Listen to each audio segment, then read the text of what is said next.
Hello and welcome back to Aetheral Space 8.14 in the Court of the Crimson Queen. We are Now, back. you may be thinking, isn't that a JoJo reference? No, idiot. It's a King Crimson reference, the band. Who are you talking to? The audience. Me, of course. Actually, I'm technically talking to a straw man, but you know what I mean. Tan, are you a fan of King Crimson, the band? I'm not that familiar. Do Name you the chapter after me. Do you listen to a lot of prog rock? No. Okay. Do you listen to Pink Floyd? No. Okay. So maybe this is just a JoJo reference. I'm sorry, audience. I was wrong. I expected more out of Tan. The straw man pushes you and you fall onto the cafe floor. The waitress screams. Tan, and he says, check, please. Sorry about my straw friend. He So just if you loves to scarecrow with these fuckers. If you couldn't tell by the lovely third voice, we do have Corgo once more. Havoc Moon was canceled this week, so we were able to get them for Aetheral Space. Corgo, anything you want to tell the audience? Hello? Hello? I don't know. I hope you like this chapter because if you don't, I hope I like this chapter too. I haven't read it. I hope it's not suck. Arc 8 has actually been like a miracle arc for me because and again, I'm not saying this to Tan, you know, I love Aetheral Space. I am absurdly passionate about Aetheral Space. Me and all 6 of the other readers. And I was talking about I love the series, but there were a couple things that I really wish Tan had done. And I don't know if you saw those messages or if you were just finally pulling around, but I feel like Arc 8 has addressed so many of those complaints, like bringing up the goal, what they're actually after again, giving us more of the characters' backstories, focusing on things outside of the fights. It's just been very good on the delivery of everything I've kind of been looking for more of, and I'm really excited about it. So hopefully that trend continues. But without, sorry, what were you saying, Corgo? I said yummy lore. Yummy lore. Okay, let's do this. Dragon stumbled back, breath lingering in his throat and making him choke. He was back in the quarantine room. The fire was gone. The bleeding sky was gone. The red girl was gone. But he was not safe. Ian's knee slammed into his stomach at painful speeds, forcing him to double over and his choking to intensify tenfold. The arm that had landed on his shoulder was still there, too, fingers digging in so hard it felt like 5 drills were burrowing their way into his skin. Was Ian controlling it remotely, or was the red panacea manipulating it? Dragon went to move away, to put some distance between himself and his enemy, but Ian had a firm grip on his collar and pulled him back. His fist reared back, ready to smash into Dragon's face and smash his teeth in. The red static haze of aether collecting around the knuckles. Screw that! Gemini World! Oh wait, Gemini World! Dragon hissed, and a second later he vanished. The severed hand, now clutching only empty air, dropped limp to the ground, fingers twitching like the legs of a dying spider. Ian stumbled forward as his fist met void, his head turning this way and that to try and figure out where Dragon had gone. Dragon wasn't sure when it had started to happen, but at some point the vague watercolor of Gemini World had been replaced with the awareness of the world he'd left behind. He couldn't see, not exactly, but it was like he received a report about his previous location. Pure information, sourceless, but accurate. Was it prediction then, or presence? No way of telling here and now. He reappeared behind Ian, slamming his aether-infused egg into the man's unprotected back. He was rewarded with the sickening crunch of bone and the sight of the repurposed falling onto the floor. I gotta be real. I've been thinking about this. Dragon can record people's bodies when he's touching them because he's so good. What's to stop him from just recording, someone's heart, and then their body is left without a heart, or their brain? Well, by doing a bit of thing, that's like surgery at that point. Right, but the whole thing is you shouldn't even be able to record a person because it's having to know all their anatomy, but he can do it because he's cognizant. So why can't he just do that plus one organ? Well, it's already difficult to do it to someone else who doesn't want you to do it. Right. And doing a specific part of someone who doesn't want you to do it is going to be even more difficult. But he could do it, right? He could do it if he was standing next to them and getting a read on them for 5 minutes, which is not going to happen in a combat situation. I suppose. Dragon wasn't sure what... whoops. Ian's jaw twitched impotently, his eyes glaring spitefully at Dragon, even as his cheek rested against the cold tiles. Not enough! Oh, wait, that's... Corgo. What? Not enough, dead boy? Pan warned, hiding in the ceiling like an insect. Needs more, not enough. Indeed, she was correct. There was an audible and hollow clunk as Ian's spine repaired itself, and without delay he began to get back up to his feet. As if Dracan would just allow that. He leapt upon Ian again, smashing his nose in with an aether-infused fist, and... "You are not mine," the red girl said dispassionately. "Whose are you, dead boy?" She was inches from his face, inspecting him like he was an insect being held between two fingers. Red eyes blazed as they scanned him down to his very soul. Her lips curled back in displeasure. Again, breath caught in Dragon's throat, and again he was powerless to resist as Ian tackled him, throwing him down to the floor. The repurposed boot came up, ready to stomp on his open torso. Dragon took a deep breath. "Gemini!" The kick came first, brutal, striking Dragon right in the jaw and cutting him off. The name of an Aether ability helped to focus the user's mind, and the interruption was enough to break the concentration that had been forming Gemini World. The words became a splutter of blood. Ian's boot lifted up again, and the promised stomps came down. Once, twice, thrice. "I'm sad, dead boy," the red girl whispered, her voice like subtle acid burning through his ears.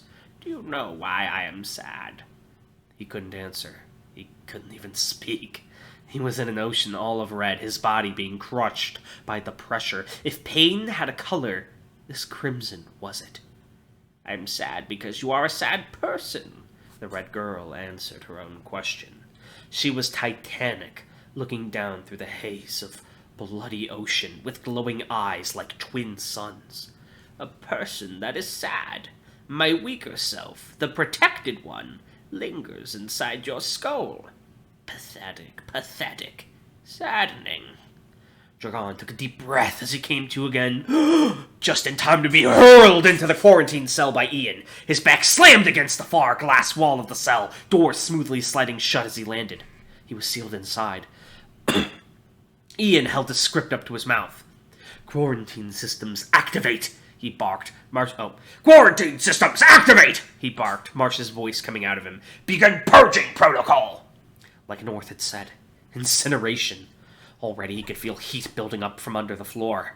Hey, that's what I was talking about last time. Hey, that'll work. Yeah, get out of here. "Gemini!" The red girl held his nervous system in the palm of her hand. "Does it seek to reestablish through you, dead boy?" she mused, turning him over.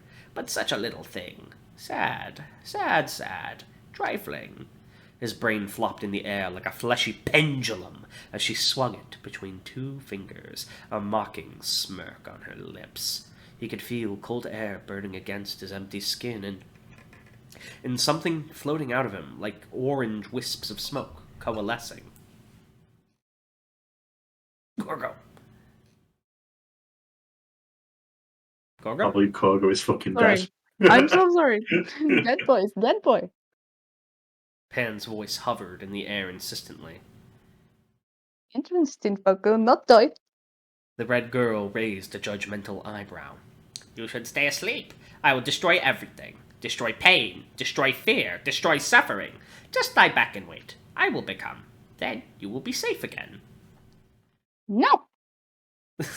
The smoke solidified like great fingers. No. There we go. The smoke solidified like great fingers, pulling Dragon out of the red grip. Dragon Hadrian was on fire. "Walt!" he screamed with the last of his strength, vanishing a second later. The pain disappeared with his body, but the fear of it remained untarnished. His whole body had been aflame. If he'd come to even a second later, he had no doubt he'd have been incinerated. He better have some sick burn scars after this, Tan. Saved you, dead boy. Pan's voice echoed inside his head. Raise me. What had the other Panacea been talking about? Dragon, now's not the time to think about that. Praise Pan. "I will become," she had said. But Would you praise or ignore? Like those fucking mobile ad memes. Praise her, ignore. What did that mean? It was a puzzle he didn't have the time to solve right now. He couldn't remain in Gemini World forever. He'd often thought about testing its limits. You're wrong, it's idiot. But there was way too much uncertainty there. If he ran out of Aether when he was in the Gemini World, what would happen? Would he be thrown out into the... Oh, sorry. Yeah. I was watching you edit. Would he be thrown out into the... Would he be thrown back out into the real world? Or would he, as he feared, simply fade away into nothing? But the moment he reappeared, he knew that the agony of the Inferno would be upon him again. Hopefully, his regeneration would grow him new skin and tissue, but the idea of the pain associated with it was nearly unbearable. Wait, isn't he Gemini worlding Pan now, too, or is she getting left behind? Well, she's, like, in his head, so she's a package deal. Okay. In your head, but dead boy. In my head. Think about the puzzle, then, he told himself. Work out what's going on. The pain isn't real. Only your thoughts are. Okay, Descartes. He reappeared atop the quarantine cell, right on the roof of it, and before anything else, he thrust his own fist into his mouth. It muffled the screaming well. The flames had consumed most of his skin, and as Dragon writhed as silently as he could, the burnt tissue fell from his body like he was some kind of snake. New skin, fresh and pink, free in its place, spreading like moss over bloody flesh and muscle. But that was almost as excruciating. He was a thing in flux. No, the puzzle. Concentrate on the conundrum. The Red Girl had said two things. She had asked if Pan intended to use Dragon to reestablish, and she had voiced a desire to become. Were those the same thing, then? And what exactly did it entail? He could smell the smoke of himself. From what he'd observed, Pan wasn't in control of the planet's panacea anymore, hence the repurposed. The red shade that had spawned from her, an embodiment of the reflex to return pain with pain, had taken over. It had directed the repurpose to wipe out the humans, to prevent the mining operations. From what it had just said to Pan, too, it didn't intend on stopping there. From what he could tell, it wanted to take over operations permanently. Eyeballs being pulled taut as new eyelids took their places. It wasn't hard to figure out what reestablish meant, then. Pan wanted to use him, or could use him, at least, like some kind of transmission tower, to take back control from the part of her that was wreaking havoc. Now that it knew that, the Red Shade would be after him even more. Sorry, dead boy. He heard Pan's voice. Didn't mean to make trouble, only wanted to save.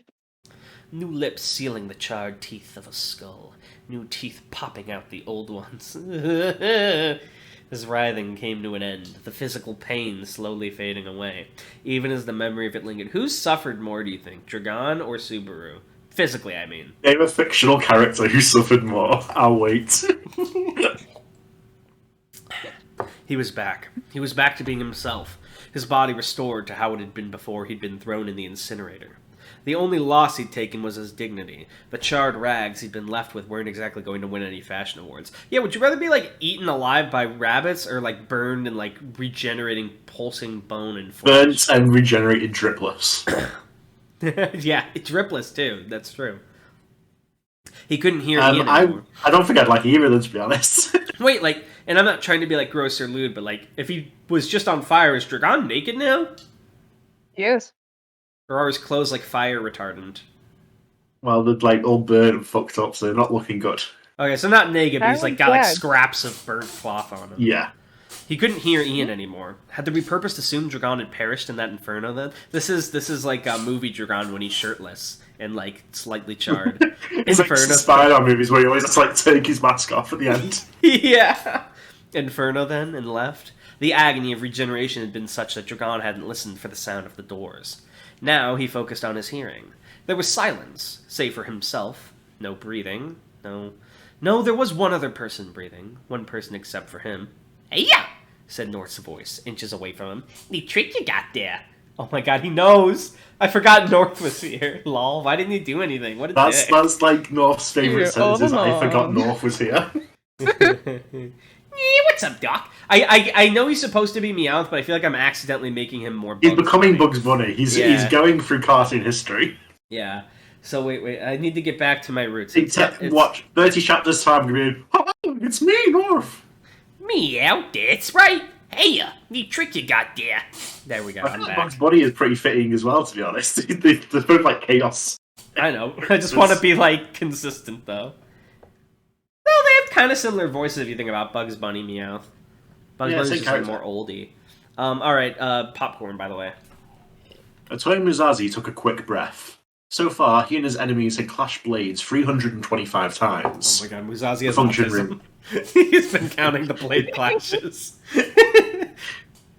The function room is wreckage, walls smashed, floor shredded. What little furniture remained had been hurled by Marie as a weapon long ago. The great clock of King's Coats turned once again, the hand landing on the eye with the melting crown. And as expected, Blur's strikes weakened in ferocity. Wait, are you telling me, because it was every 15 seconds it changed, that they clashed 325 times in 15 seconds? Well, it's revolved more than once. Okay. Musashi narrowly ducked underneath. That's why he's like expecting it at this point, because he's like gotten used to it. Okay, I understand. Musashi narrowly ducked underneath a slash of the machete, only for a subsequent kick to send him flying back. He blocked the blow of luminescence, but it had been severe all the same. He could hear the sword ringing from the impact. He exchanged a glance with Marie. She'd been hanging back, observing, and he had no doubt that she'd have come up with a plan by now. She nodded. Distract him, she mouthed.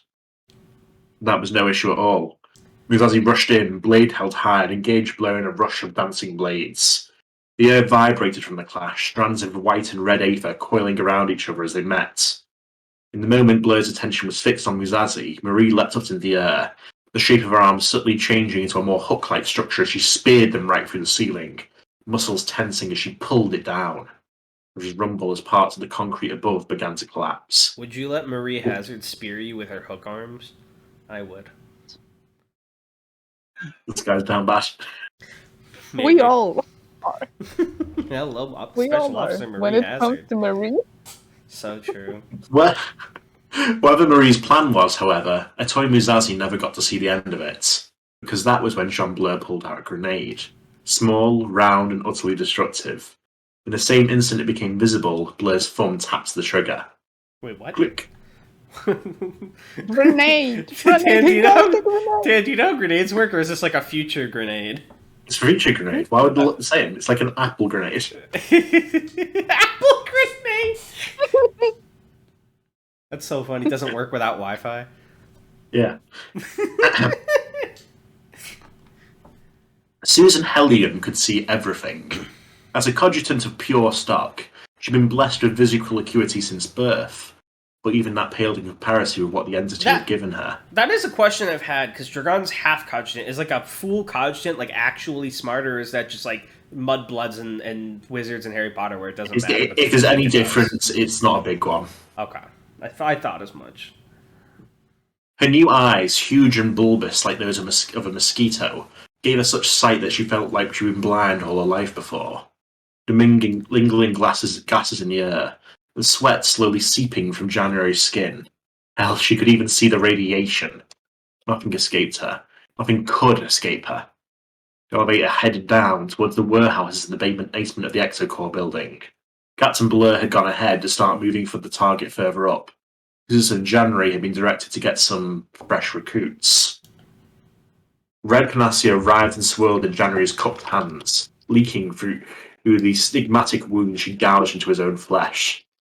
When the entity had taken the dead hand, it had done so through a massive protrusion bursting through the earth, like a tentacle or a spider's leg. From what she understood, however, from what understanding had been forced upon her, all that was really needed was for the panacea to enter the body, either through grafting or contamination through the eyes or mouth. The latter was easily done. Try and get as many people as you can with the first attack, she reminded January. Then they can get the others. January mutely nodded, holding the red close. He was a hulking brute of a pugnant, good only for wiring up explosives and following the orders of his betters, but that was all he was needed for. She tapped her foot impatiently against the floor of the elevator. How much longer would this take? He was itching to teach that arrogant Titan Desire a lesson. He'd seen it when he'd hired them, that air of condescension, like he'd thought he was better than them, that a crownless like him was better than anyone. It was disgusting. Susan's archive was a great hunting hall, full of trophies from the enemies she defeated. Rows upon rows of severed heads lined the walls, frozen in their death expression. All she had to do was pass her fingers over them to relive the experiences.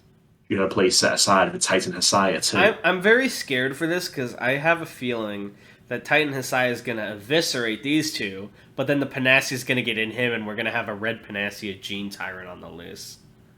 Well, they're not going up to him. We don't know so at the moment, so they're heading somewhere down. Oh, well, The warehouses. I got confused because she was talking about beating his ass. Yeah, she's Susan thinking about Sai's head like that one gif of fairly something parents being like, and this is where I would put my trophy if I had one. Of course. Fairly the elevator stopped and the door slid open. Susan lifted her rifle up, ready to begin firing at any security, only to stop in her tracks. The room was empty, save for one man. A man in a long green coat, his hands in his pockets, his face death itself. His gaze was fixed firmly upon the sniper rifle in her hands. Oh no. A mirthless, bestial smile crept over his features. "You," he said. Then the pain began. Mirthless, bestial smile. Wait, is this like Yeah. Skipper when the crew's not around is like secretly a bit of a sadist? Sadist Skipper? Skipper when he lost his son. Well, I want a What bingo did you card do, for my all the boy? different Where is the personality traits, and I want it to be the Skipper bingo card, and you mark each time he gets a new one. Until he's you get mega, he's mega pissed because Susan's only sniped Dragon. That's true, but he's like, oh man. He's so You killed bestial. my fucking How could he baby. tell that she was the one? It was so far away. He's the only one with a sniper rifle. Yeah. Oh, lol. And he had What if like they the info just- that It's not like a sniper rifle's like attached to a person. It can be traded, given to others. Yeah, but she's the sniper. She's like the TF2 sniper. he senses it. He's like, yo. Well, I regardless, recognize your Aether signature from the bullet. this was a good chapter, but I feel like there's still something missing about King's Code. It's just too simple, too weak for an Aether ability, too niche. I feel like there's something more to it that hasn't been revealed yet. Well, maybe we'll find out more later with it. Yeah, why don't you give us Episode. why don't you give us our fun fact, Tan? Yeah. Fun fact: Susan Hellion was recruited by John Blur from when she was in prison from a terrorist attack for her Cognitant Supremacist group. Oh, man, dude, there's ways. The thing is when you have a supremacy and like people who believe in the supremacy, it's like Right, yeah. too much supreme. But Is yeah, there an this is a opposite to new API. supremacism? Is there like inferiorism where it's like we suck, we hate ourselves? Yeah, they got crushed by the supremacy 1 year in. That's the second fun fact. There was the inferiormacy. Guys, we just want like peace. And They were trading. a cabal of artists. It was like an ironic thing, but Oh yeah, they were like a hippie commune on a planet, and they just Yeah. got rolled over by the supremacy. Omega Supreme. Oh my god, isn't that no, kind of the what happened with Supreme would have done it Yaslav? firstly. He sent the Hellhound out to do it. I'm just making up lore as I go now. This has actually happened. So true, bestie. Me making you turn your carefully crafted space epic into a fucking improv. Alright, well thank you guys for watching as always. Thank you, Corgo, for joining us. I hope we can have you in the future. Yeah. Oh. Bye! Bye.